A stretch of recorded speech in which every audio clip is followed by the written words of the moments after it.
کہ وہ ہر کام کریں گے جو ملک کی اور عوام کی بہتری کے لیے ہو، لیکن وہ اس حلف سے روح گردانی کرتے ہیں۔ جب وہ کرپشن کرتے ہیں، جب وہ اقربا پروری کرتے ہیں، جب وہ ناجائز ذرائع سے دولت اکٹھی کرتے ہیں، تو لوگوں کو حوصلہ ملتا ہے۔ وہ دیکھتے ہیں کہ ہمارا لیڈر اس طرح کر رہا ہے، اس کی ایک فیکٹری تھی اب 10 فیکٹریاں ہو گئی ہیں، اس کے پاس ایک گاڑی تھی اب 15 گاڑیاں ہو گئی ہیں، اس کے پاس جو ہے وہ ایک کھیسی نہیں ہوتی تھی تو اب وہ ہزاروں کی لاکھوں کی شال پہنتا ہے۔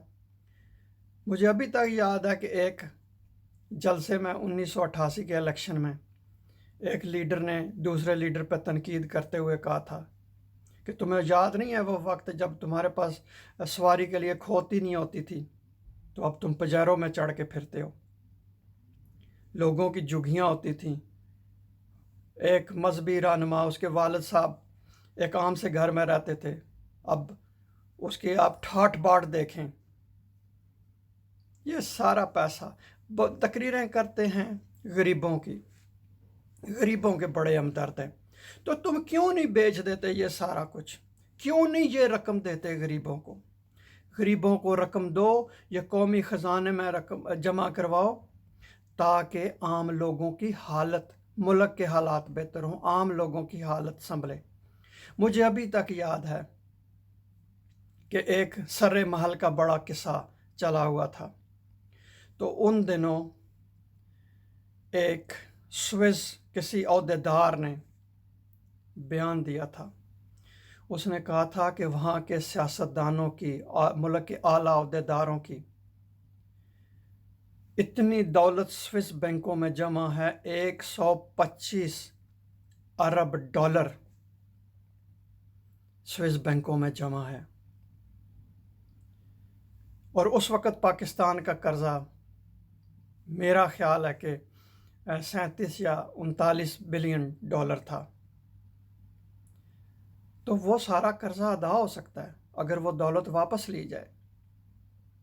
مجھے ابھی تک یاد ہے کہ ایک افریقی لیڈر جس نے 32 ارب ڈالر سوئس بینکوں میں جمع کروا کے رکھے تھے، وہ اس کے کسی کام نہیں آئے، وہ اس کے ملک کے بھی کام نہیں آئے جو اس نے وہاں سے کرپشن کی تھی۔ سنگاپور میں جا کے وہ کینسر کا علاج کرواتے ہوئے مر گیا۔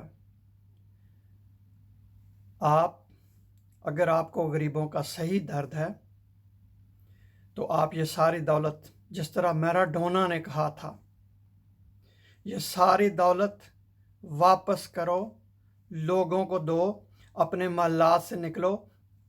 اگر اندرا گاندھی کی فیملی ایک عام سے گھر میں رہ سکتی ہے تو آپ لوگوں کو کیا مسئلہ ہے؟ آپ کیوں نہیں رہ سکتے؟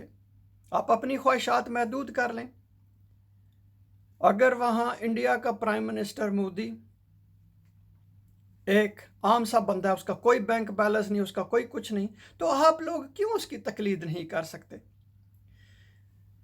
میں یونائٹڈ کنگڈم کی جو حالات، تاریخ، ہر چیز 1996 سے بہت مجھے پتہ ہے اس کا۔ 5-6 وزیر اعظم میں دیکھ چکا ہوں، کوئی بھی نہیں مرا جا رہا۔ ہر بندہ آتا ہے، قومی فریضہ سمجھ کے اپنی ڈیوٹی ادا کرتا ہے، اس کے بعد جب اس کا ٹائم پورا ہوتا ہے وہ چلا جاتا ہے۔ آپ کی طرح وہ چپک نہیں جاتا۔ اور یہاں کے جتنے لیڈر ہیں ان کی دولت میں اضافہ ہوتا ہے، ان کے جو آپ یہ کہیں کہ گورنمنٹ کے جو ان کے ڈیوٹیاں ہوتی ہیں، اس کے بعد وہ پھر اپنی خدمات دیتے ہیں مختلف اداروں کو، مختلف ملکوں کو، تو اپنا جو آنریریا وصول کرتے ہیں۔ لیکن آپ لوگوں کے تو اثاثے دن بدن بڑھتے ہی جا رہے ہیں۔ آپ ایک دوسرے پہ اس طرح تنقید کرتے ہیں لوگوں کو دھوکہ دینے کے لیے۔ غریبوں کا صحیح ہمدرد اگر آپ ہمدرد ہیں تو یہ سارے پیسے واپس جمع کروائیں لوگوں پہ، آپ کے ملک کے حالات ٹھیک ہوں۔ لوگوں، میرے لوگوں، کب تک تم بیوقوف بنتے رہو گے ان لوگوں سے؟